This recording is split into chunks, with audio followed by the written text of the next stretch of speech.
Hey Myrtle Grove Middle School, welcome to Tuesday.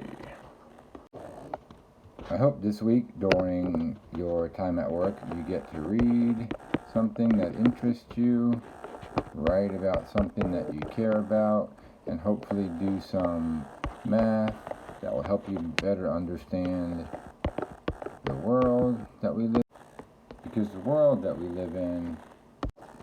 Because the world we live in is full of interesting places to go to see, interesting people to meet and talk to.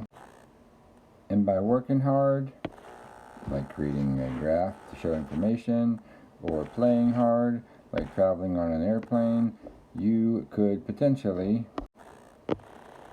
meet a walrus, or become a toucan. Maybe you can invent Fruit Loops. Who knows? The key is that you are capable of greatness. And don't you forget it. We'll see you around the virtual Zoom building.